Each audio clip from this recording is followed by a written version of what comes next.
Hello?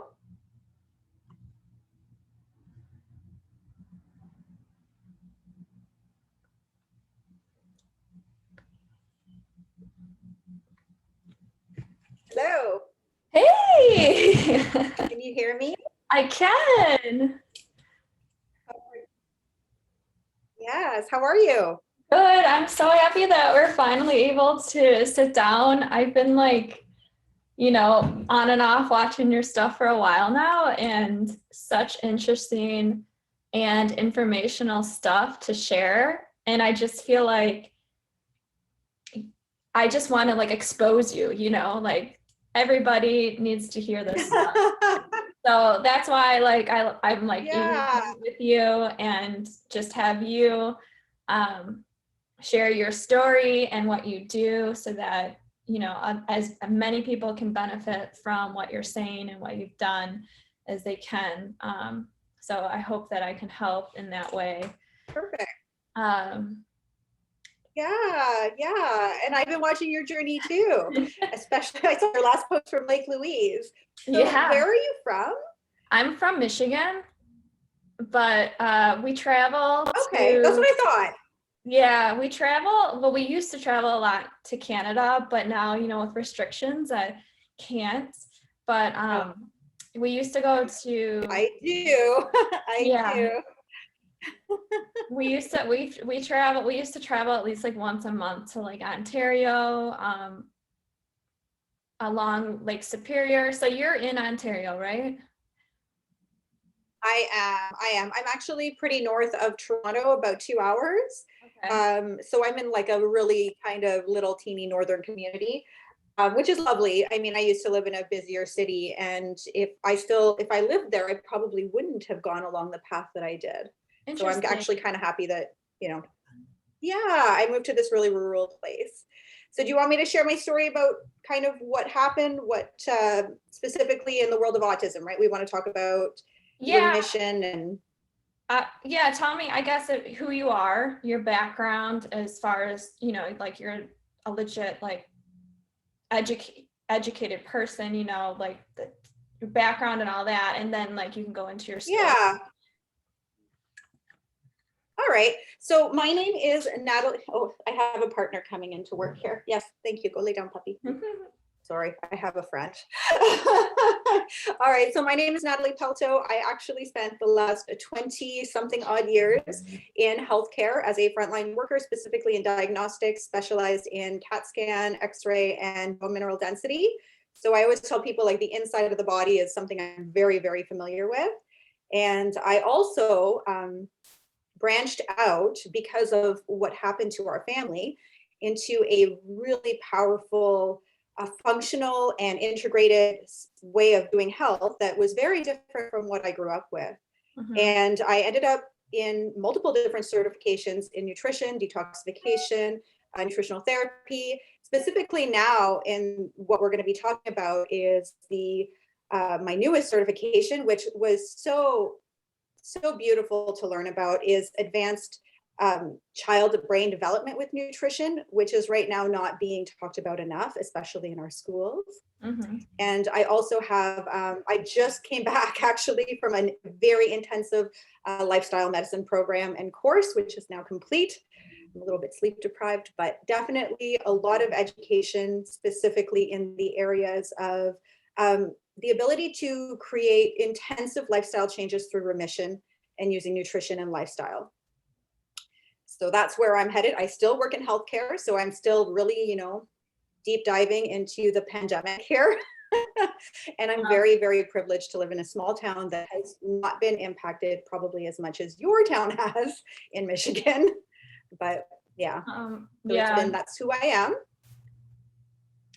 And so you have traditional background, and then what got you on this course now, functional medicine and all this stuff? Yeah, so at around 2 years, so I became a mother at around 27 years old, which is a little bit late, I guess, to say. And when my son was roughly around 2, I have a fantastic medical doctor who is my family practitioner, and she noticed right away that my son wasn't making eye contact and wasn't speaking.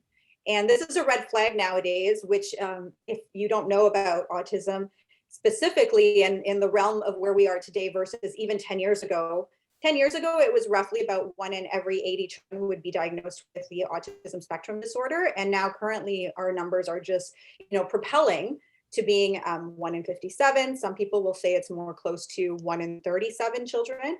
And so I went on this journey of assessment after assessment, and my autism moms are going to totally feel me on this, where it's, doctor's visits, occupational therapy visits, speech pathologist visits, and it really just leaves you more frustrated than anything because often you don't see a lot of changes.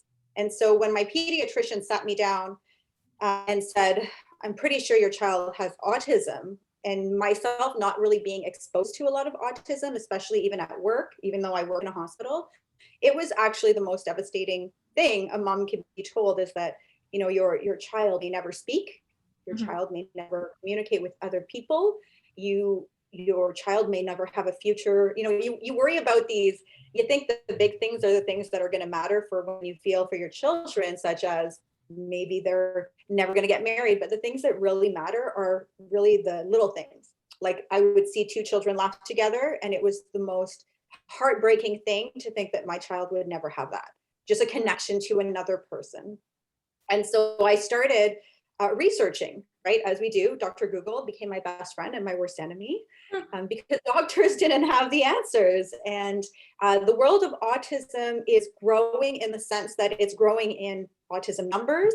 It's also growing, though, in autism, in a different type of autism understanding. And yeah, when I was on my autism journey, or I say but my son was on his beginning of his autism journey, it was all genetic. That's all they said. It was genetic. There's no way you can change this. It's just born this way. Yeah, and I kind of accepted that in a way, but in another way I didn't. And I continued like little research here and there, but what really promoted this huge surge in me not accepting what was being told to me was when they told me that my son would have to likely speak through a computer for the rest of his life. Wow. And he was fully nonverbal at this time, roughly around 4 or 5. And this was really hard to take because my son was very sweet. He was, there are different aspects of autism. Some children are more aggressive. Each one is, again, it's a spectrum. It's completely unique based on family dynamics. And so when I was told that my son may never speak and that the only way he would ever connect with us would be through a machine, that actually propelled this like surge of passion and need, right? That need to change. And luckily for me, I found something. It was all geared around things that are normal, and I don't want to say are normal, but our societal mind is not trained to understand, which is that food is medicine, and that what you put in and on your body has such an impact that it could make you extremely ill, or it can make, like, we think we understand that concept, but we don't live in that lifestyle. Right. And that's all it took. It just took for me to have this one glimmer of hope that things could be different. What I didn't expect, I think, is the impact it would have. So I expected my son to hopefully be able to communicate a little bit. I hoped that he would grow out of this like nonverbal. That's why I always say I lead the let them speak movement. And I'll talk a little bit about the other families that have been impacted by this in obviously a very confidential way. But I'm going to mention a couple of families that have also had these very similar results going forward. And he, all of a sudden, it wasn't even just a little bit. We changed his diet. We removed inflammatory foods. We had an intensive lifestyle intervention. That's what I'd like to call it, because it wasn't just like fluff. If people want to think, like, there's a lot of things in the autism world right now where they still hold on to this idea that it's genetics, but when the discovery of epigenetics and genetic expression came to be in 2003, this like flew out the window. We now know that our genes are mostly impacted by the environment that they are in. You can have all 6, switches activated on your genes for autism, but if you change the environment that those genes are in, we can change that outcome. Whether it be a little bit, whether it be a lot, it's all dependent on a lot of different things, but mostly physiology and mostly environment. So we decided to go on this journey. Now he was about 5, and within like just 3 months, there were so many gains, specifically with potty training. This is a big one because autism, often there's like a lag in potty training, there's a lag in speaking, there's a lag in everything. And so he just started to like really advance. And to kind of skip to the end of the story in completion, even though it was a 2-year progress for us to see what we saw. But at the end of 2 years, when my son was roughly about 6.5, 7 years old, he went into his pediatrician's office to have his final diagnosis placed. This was it. This was the make or break. And she was pretty amazed. And my son was never given that nonverbal severe diagnosis. He was never given any diagnosis. Wow. Now, moving forward, it was a big moment for us, right? He was speaking, he was playing, he was making eye contact, he was mimicking, he was starting to really propel towards like school meetings. I remember going to a school meeting with his teacher, and I could tell you as an autism parent, who have IEPs and all these things, there is rarely a meeting you won't leave crying. And that's really hard. So it was interesting to go to my first school meeting when he was 7, and the teacher was like, oh no, he's doing great. He's right where he should be. And, he's got this little quirk with his pencil, but we've got this thing figured out. And I remember leaving that meeting, and I cried anyways, but it was like, I was like, this is what it's supposed to be like to go to a school meeting for your children. Wow. Not all this frustration. And lastly, over the last 2 years after that, this is like when I'd say we like got the full amount of the impact, is that there were no quirks even after 4 years. My son is 12 years old now. And when he shares a bit of that story, it is slightly frustrating because many parents and teachers, not teachers so much, but what do you call them? EAs, education assistants for those with special needs, really struggle with seeing or hearing what they've been told forever was not possible. And so my son has a full remission of autism. You would never, ever know that he had ever once had this condition. And so this is why it propelled me into a different way of teaching. And so I share freely all through social media. Mm-hmm. And and I share with families how they can do this. Yeah, the information you share is it's every day, it's something, and it's a lot of good information. When you guys like started to do like the whole lifestyle change, was it like all in, like complete, like you were like committed, or was it like baby steps, kind of like, oh, let's just throw out milk or whatever? No, so for us, it was all in. The thing is with autism, and I will share this just freely, like for sure, is that when your child is younger, you may have better results for the simple reason that their gut flora, which is like where the microbiome is, where a lot of the immunity and healing can happen. It has to pretty much be intervened with pretty intensely. So for our family, we threw out gluten, we threw out dairy, we literally took out all grains for 2 years. Anything that was inflammatory, we overhauled every cleaning product in our home, especially when I realized how toxic laundry detergent is. You'll probably hear me talk about laundry detergent a lot in my stories and stuff, in like Instagram and on Facebook, because this is a substance that is highly fragrant, highly inflammatory, and we have it on us 95% of the day. And so we went all in. Can parents see, now I guess the next question is, can parents see it results going in toes, like dipping their toes in? I've seen families that have done this.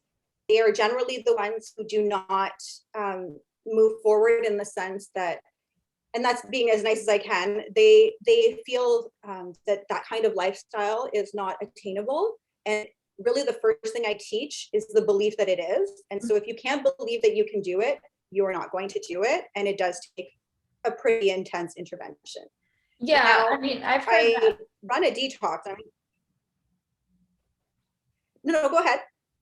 Sorry, it broke up. That's a lot of things I hear too, is when there's an alternative route or whatever, I do feel like it takes like a fully committed thing to try it, and like over time, like like a week might not be enough, and and I hear, oh, it didn't work or something, and I'm like, oh, but yeah, I think Very true. So commitment, really, when you try to commit, what I tell families now, to truly honest, is that you need to give it a good 2 months.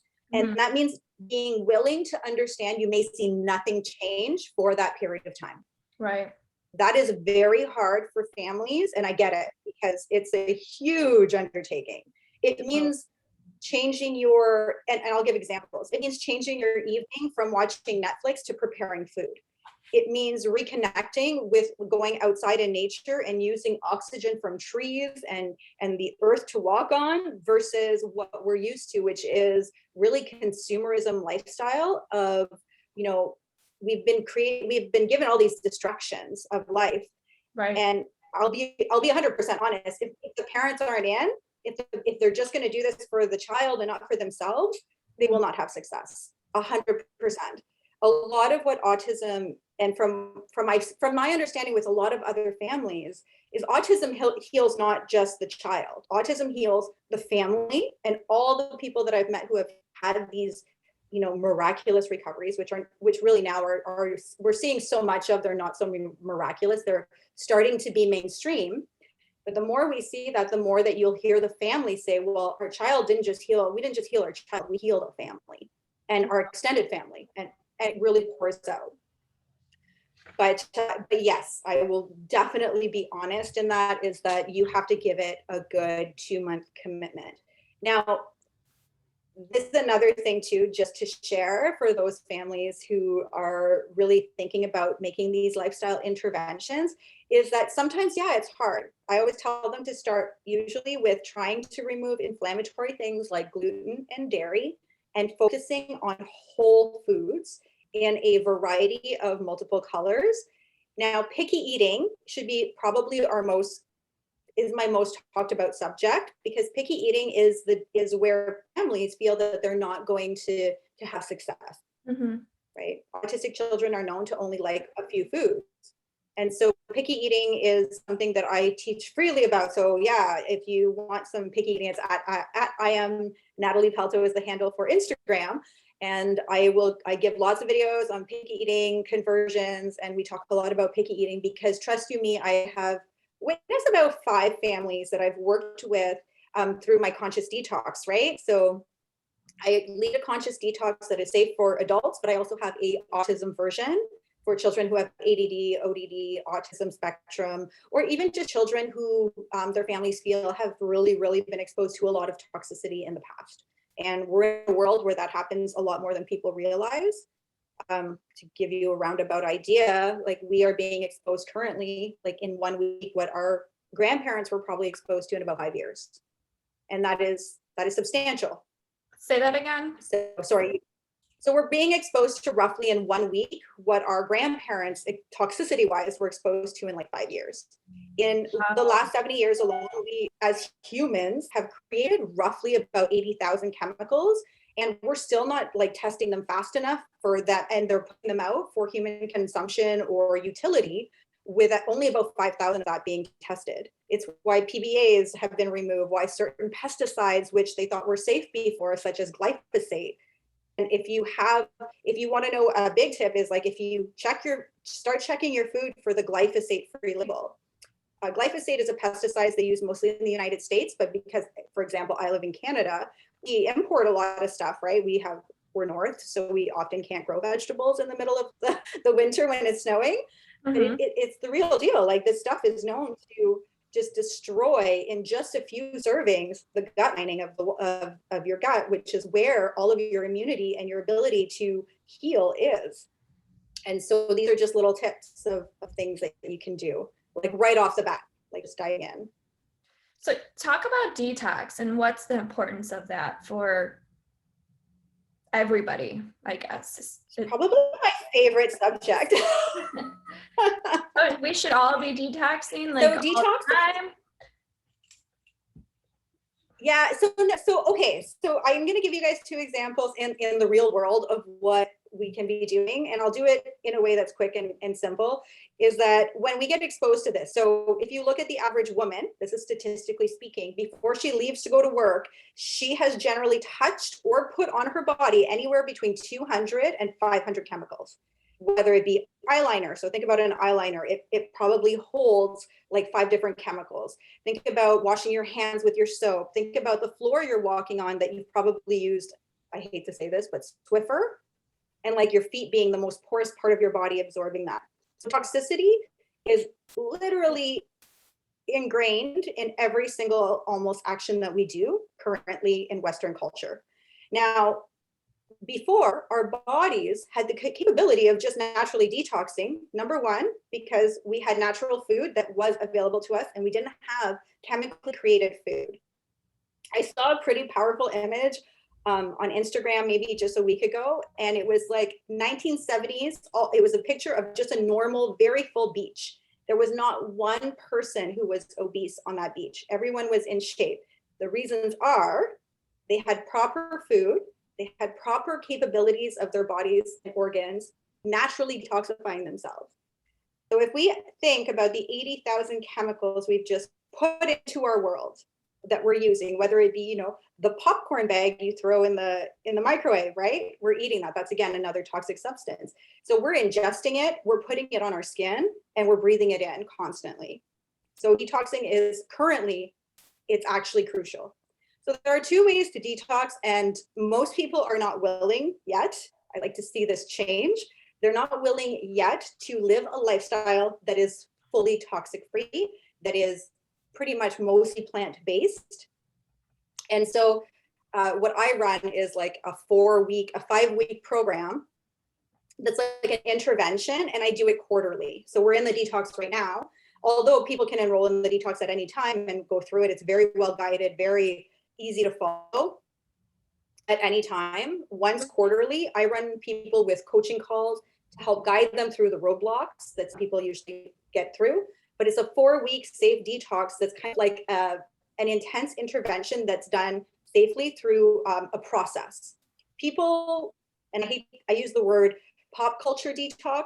This is not what I teach. I teach people how to clean it. It's like a lifestyle. It's a whole person approach to detoxification, which includes looking at your environment chemically, looking at your environment spiritually, looking at your environment ingesting.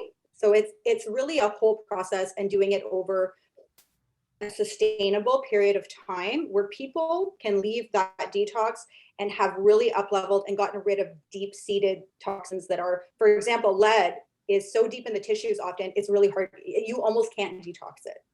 So ideally, you're either living a lifestyle that is 95% plant-based, using cruciferous and airless vegetables every day. And I actually just posted an app that's free that I have no problems just sharing. It's called the 12, hold on, I'm just gonna pull it up and I'll tell you. This is a great way to kind of abide by this lifestyle. It's called the Daily Dozen app. It's free to anyone. And if you live in that lifestyle every single day, your body will not need to detoxify quarterly. You will be living in that being. Now, if you're not willing to do that and you want to do a lifestyle that's, we'll say roughly 70 to 80% clean, we'll call whole foods clean, and then you have your alcohol sometimes, and you have your 20 to 10% dirty, we'll call them dirty, and you don't want to change your products, then you do need some sort of quarterly, they recommend quarterly intervention, just to really kind of kick that stuff out and then start over. And I mean, that means that there are 4 months of the year, right, that you are actually creating optimal detoxification and systemic dumping of things that you've been exposed to. So that's I guess the easiest way I can explain it. Yeah, so it depends where you want to be. Yeah, like you could do the 4 to 5 week program and then completely live in that program and not, like just continue sustain that, or you could kind of go back to your old ways and then every quarterly do this. Yeah, and most people don't go fully back. Yeah, which is really interesting. So most people, and myself included, I remember the first time I ran my own detox, it was like, oh my God, I can't wait for this to be over. This is the hardest thing I've ever done. And then now I live in the hardest portion of the detox day in and day out. So every detox, I feel that people tend to bring a really good habit. And usually that's the recommendation, whatever, either let something go in the detox or bring something in. And it really creates this compounded effect in healing. That's what I've seen. And families that have gone through this detox, specifically in the world of autism, have seen tremendous results. I haven't even had a chance to put through all the testimonies yet. That's actually what I've been working on. In the coming weeks, I'm going to be getting these testimonies together so I can start posting them and have them in my social media platforms. But seeing children go from completely nonverbal with a severe diagnosis to seeing children and their parents watching them, like I get videos of kids singing that never spoke. I get videos of parents just so surprised, and these messages are what keep you going in sharing that this is actually what is supposed to happen. We are not supposed to live in a world where, first of all, genetically, it doesn't even make sense for autism to be so prevalent, right? It doesn't make sense.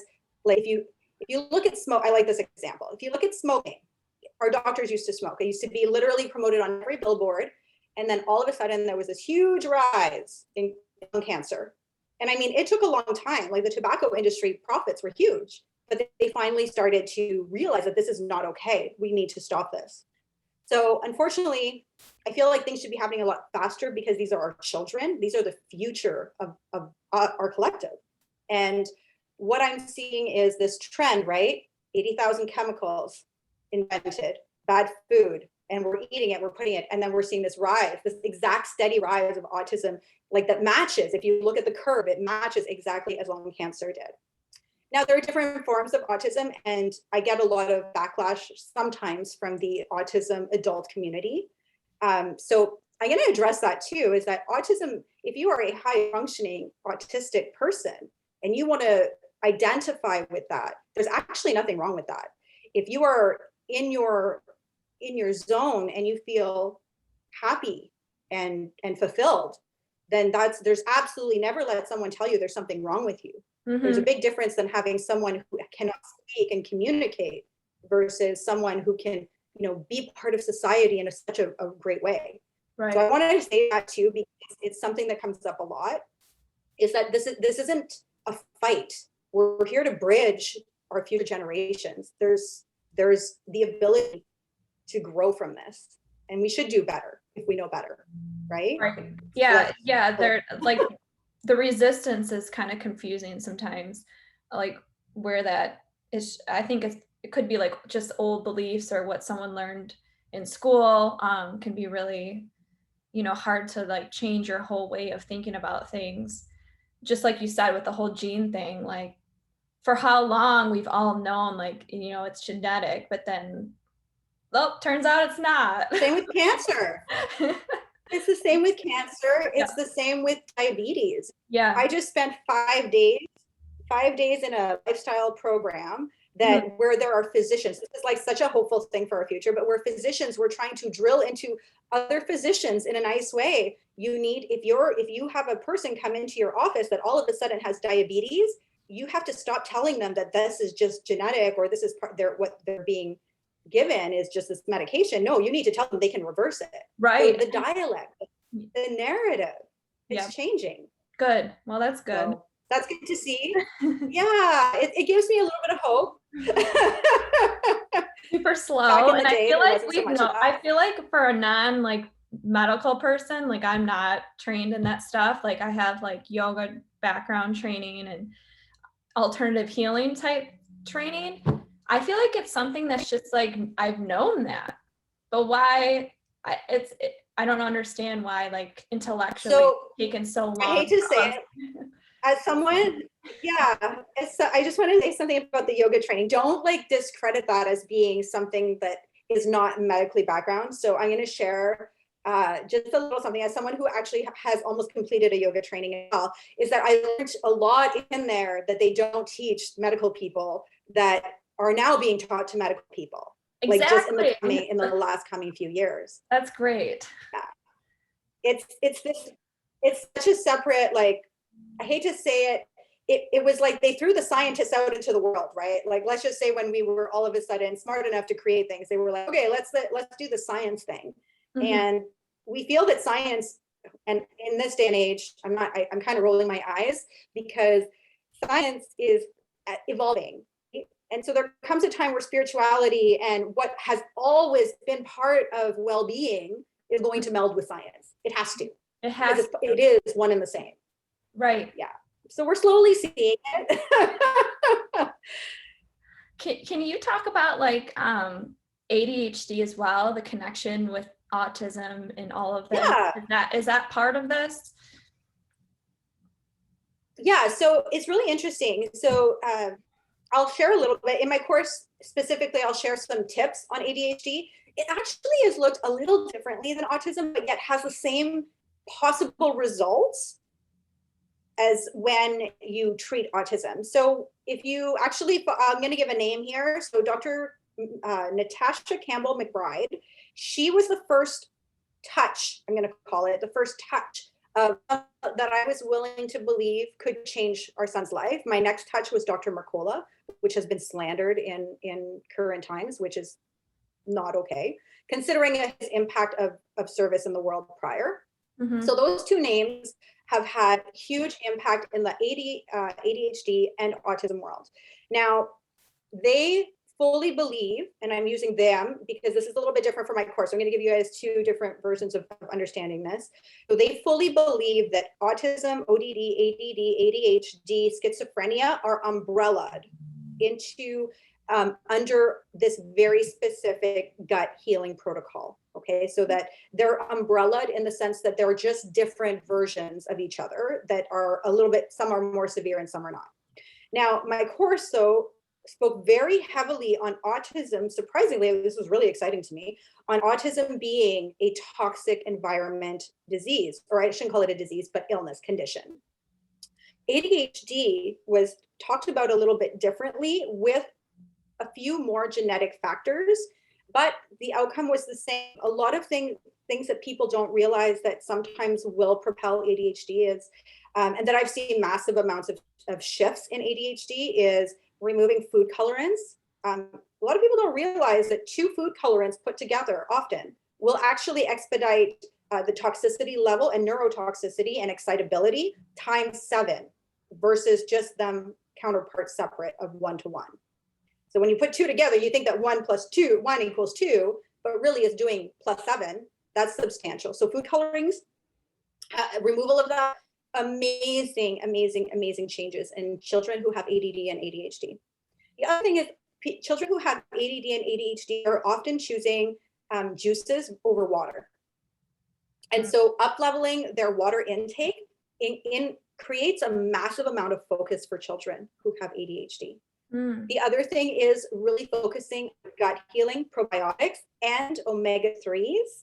Now that's a lot of information and a lot of things, but those are some of the things that I highly recommend parents start to explore, whether it be from more of a curiosity and doing their own research. I'm a huge believer of, yeah, go ahead and do your own research. I believe, I'll tell this is a little bit contradictory to what the world will tell you today. The world will tell you if you go against scientists, you're just wrong. Actually, no, I'm sorry. I have all these certifications, but when I was leading my son through this healing, I knew a substantial amount of what I was taught in my courses just from using the internet. I hate to say it that way, but doctors use Google. I know they do. I work with them. It's just that thing that we are in the age of information where you can look up a study as easily as the next person or a scientist that wrote it.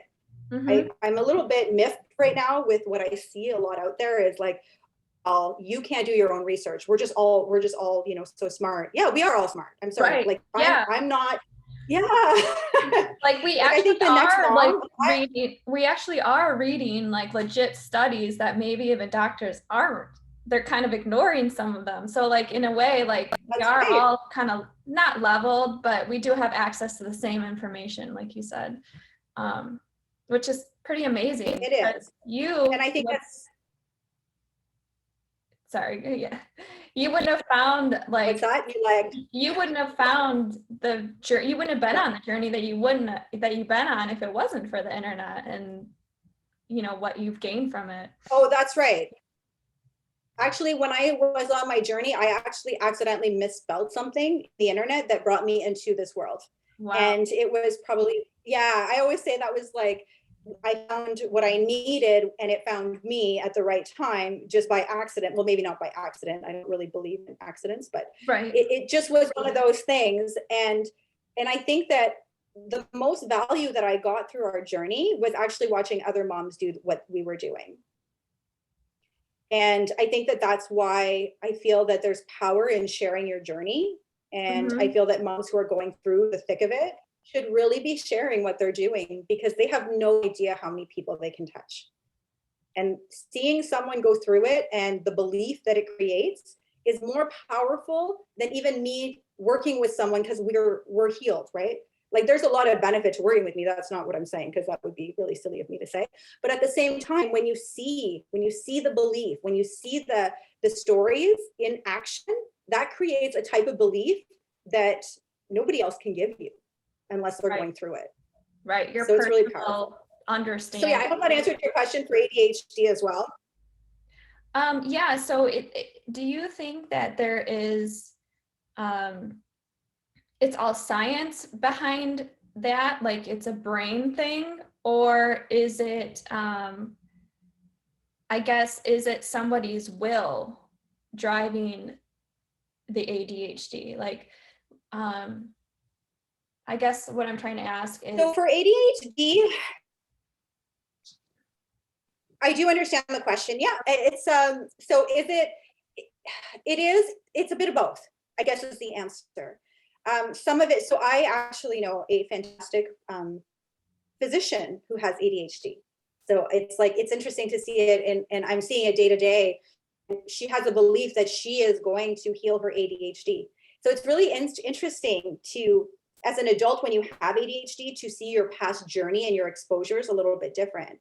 So what happens in ADHD in the brain is oftentimes it's a little bit sensory, like autism is, in the sense that it is this inability to have focus and to be constantly, there's so many different ways to describe it, but constantly brought into new subjects, right? Yeah. And so the thing, yeah. And so some of that, yeah, of course, it's a genetic predisposition that you have.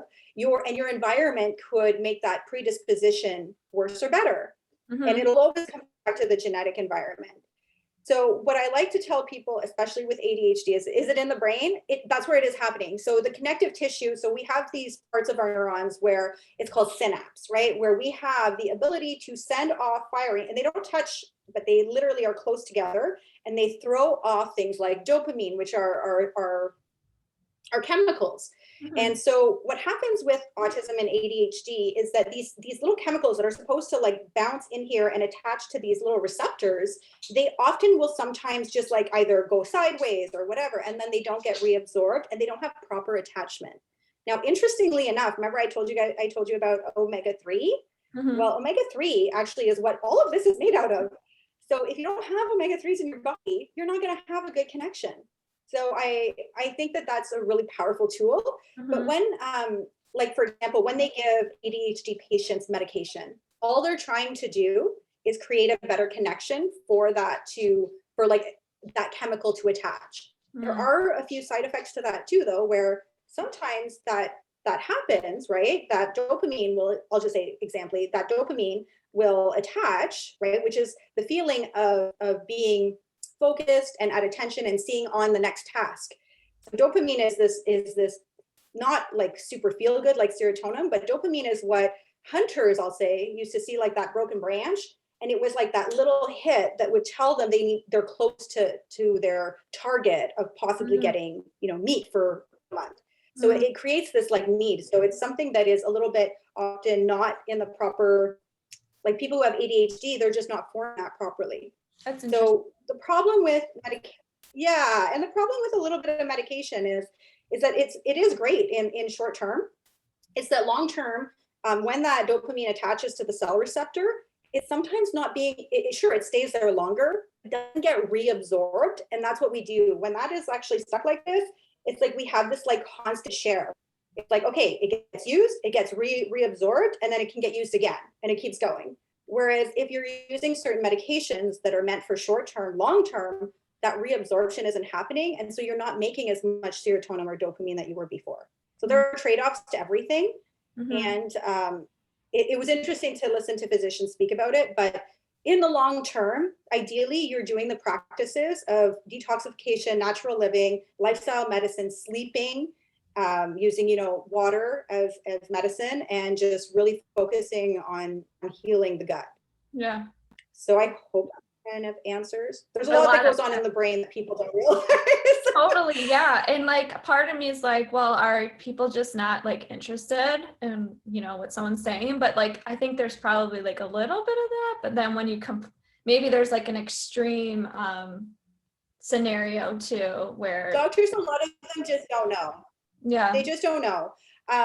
It really is this new evolution in the doctor world, where lifestyle medicine is going to hopefully be the new medicine, but it really is a very small group that is growing quickly. But unfortunately, we have integrative medicine, we have integrative medicine, we have functional medicine that's growing, we have all of these types of medicines that are growing. But if you look at per number to hospital, it's still like 90%, 95%, hospital-based symptomatic learning, and they don't learn anything about nutrition.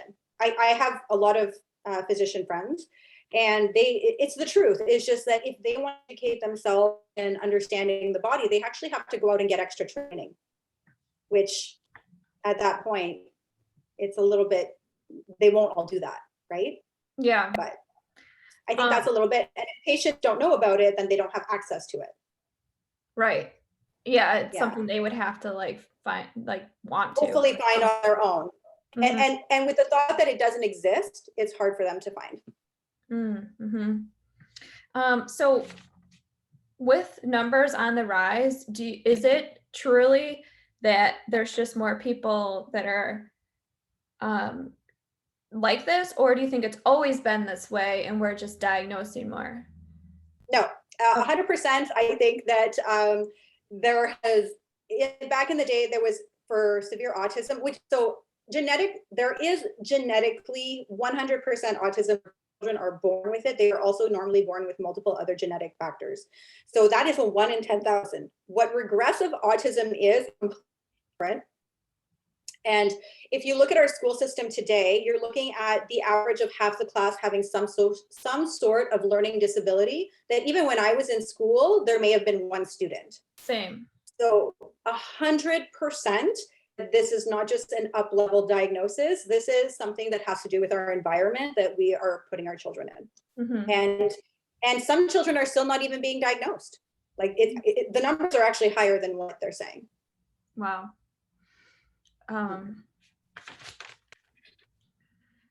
Something also that I was just watching your video on, we also might get cut off just because it's only 45 minutes. It'll let you allow. So I don't know. It might happen anytime. But I just watched your video about sugar, and I know a little bit about this, but I mean, would you think that sugar is probably the absolute worst thing? If you were to say one thing, is it sugar? If there was one thing to take away, yeah, I think that sugar is a really, really aggravating thing. Yes. I think if you had to start in one place especially with ADHD, yes, sugar and food dyes, sugar itself of any kind is absolutely aggravating to our system. We can get everything we need in sugar, basically in fruits and vegetables. We absolutely don't need to be having any excess sugar. And when I see people order triples, all I can think of is now knowing what I know is remember that synapse I told you happened? Well, sugar and trans fats, those actually force all of those hormones just skyrocket in different areas. So even adults can have almost ADHD or ADD symptoms or sensory symptoms just from consuming sugar without knowing it. And then it becomes addictive, and it gets to the point where headaches. Like people don't realize a lot of their symptoms, like if we chronic headache, sometimes irritable bowel, if they remove sugar, they almost have like an instant regression in their symptoms within a week. Like it's substantial. So sugar is the new poison. There are many others, but yes, I would definitely say that if you want to do a really big service to your body and see drastic changes, sugar removal is one of them. Oh yeah, and it's amazing like what it's in too. Like you talk about how like it's hidden. It's in bread, you know, it's in milk, like you said. I mean, it's kind of crazy. So I was looking at my bread and I was looking at it and it listed the ingredients and it said whatever wheat, and then the second ingredient was sugar. But when I looked at like the nutrition facts, it said sugar 0. So I'm like wondering, what happened? So that happen. If the second ingredient is sugar, they should have some sort of sugar content. Yeah, that's really odd. You can send me a screenshot of that and I can kind of maybe break it down whether they think. I'm wondering if it's just such a small amount, because it was like from a bakery, like, you know how sometimes you just get yeast going. It could be like a tablespoon or a teaspoon. I don't know, but 1 teaspoon is still 1 gram of sugar. But I guess for the whole serving, if it's per 100-gram serving, you're right, it might be like a 0 point something. Okay, so 1 teaspoon is 1 gram of sugar. Generally, yeah. Well, no, it's 4 grams of sugar. 4 grams. Oh wow. 1 teaspoon, 4 grams. Yeah. But I mean, if you're looking at it for the whole loaf, then it would be in the 0 point. So they can probably put it at 0. Anything I think under 0.5, they don't have to mark. Okay. And if it's from a local bakery, I mean, I wouldn't overly be concerned about that kind of stuff.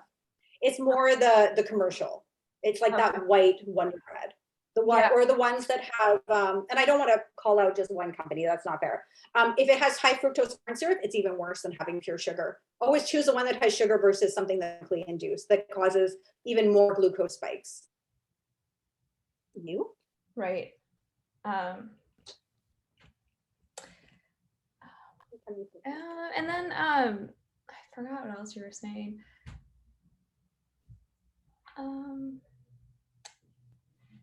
I don't know. It'll come back to me. But so do you think that like in a way like autism and these things like ADHD like is inside all of us? It's kind of a matter of when it's triggered. Absolutely. So it's no different than cancer cells. So the idea between genetic expression is that we all carry cancer cells. We all carry, and I mean, cancer cells are really just cells that stop dying off anyways. It's like the thing we want is all to be immortal. And then the one thing that is immortal that we could have in our body, it kills us. It's kind of like this funny thing. But yeah, autism, there are specifically certain genes. There's also methylation issues. But when we look at autism, ADHD, really any kind of condition, what it is that we all have these switches on our genome. And yes, we can be exposed to a predisposition. So that means that maybe, I like to use the idea of diabetes because it's literally an epidemic at this point. But like my family has a high prevalence of diabetes. And so not my immediate family, but my extended family. And so when we look at that, like some of my family members were like, oh, I'm just going to be a diabetic because like my sisters are all diabetic and my grandmother was a diabetic. I say, well, honestly, like that's not how it works. The thing that happens with these genetic expressions is that, so we have this baby, right? And the baby lives in the same environment that the predisposition is already in. So if mom eats sugar all the time or dad eats like crap all the time, and then though you already have that switch possibility to be turned on, then you're putting that switch in the exact environment that is going to be activated the worst. Right? So it's going to turn those autism genes on and turn off the ones that could support autism remission or whatnot, or optimal health. Same thing with diabetes, same thing with cancers. We all have colon cancer, or we all have damaged cells and free radical cells in the body. It's just, are they going to be activated? And a great example, meditation, yoga, they like literally sleep. They can switch on and off upwards to 500 different genes. So they can turn on a bunch of the cancer fighting genes in one sitting and turn off a bunch of the cancer genes themselves. That's the power of the environment. Even just one serving of it changed so much in us. So yes, 100% that we have all of these things in, and they've actually been scientifically found anyways. And they all have their own like fancy names, but it is the switches on these chromosomes and genes that are activated or not activated that delegates whether they're there or not. I think that, I forgot the name of the gentleman who says it, but I love how he words this. He goes, it's genetics that load the gun, but it's the environment that pulls the trigger. So always think that you have all these things inside of you. It's what you ingest, what you put on your skin, what you put in your environment, what you consume visually, auditory. If you consume like really angry music all the time, you likely are probably going to have some of those predispositions to be angry. If you listen to classical music, you're probably going to have, it really is more than even just what you physically think you're ingesting. It's what we see. Social media has been detrimental to us. Mental illness is the highest it's ever been. So that's one way of looking at how much epigenetics and genetics can impact us, is seeing our mental illness today. Because that is something that can happen to adults as well. Yeah, 100%. It's energy as well. It's the energy that you are taking in, like what you're seeing. I don't know I don't know the science behind it, but I know well, the science it's pretty simple because we all learned it in grade 5. I always tell people, you don't have to know it all. You just have to remember what you were taught in grade 5, is that we're all atoms, electrons, and protons, and we're all moving really fast, but we're still just that at the foundation, under the cell, under everything. We literally are little balls of energy. Like, that's scientifically proven. So we interact with everything in our environment. Yeah. So it really, I think we complicate it too much. Yeah, totally. In all honesty. Yeah, totally. Well, thank you so much for, taking the time. I don't really have any other questions, but if anyone wants to get a hold of you, that's perfect. can they reach out? Well, thank you so much for having me on.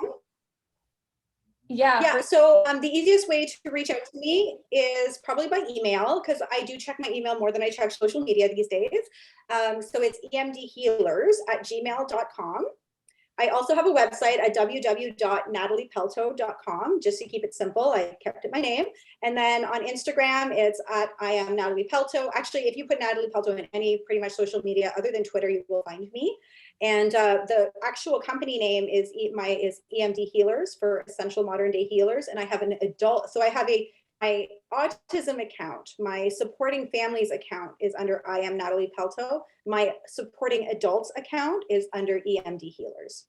So I do support both sides. I think it's really important to do that. Yeah, so, awesome. And if they want to join your detox program, when is your next detox? Or you said they can join anytime. So we're leading the detox right now. Working with me is super easy. If you go to the website or email me, I have tons of service information. So that's really, really easy to go through. I have one-on-one services. I also have group-led services. I try to keep it people over profit. So I really try to give a variety of different ways to work with me, just so that it's not just localized to one type of person. Awesome. Thank you so much. And I will probably be reaching out to join the detox myself soon. I've been wanting to. All right, that sounds good. Yeah, it's great. It's actually really fun. And it was great talking to you.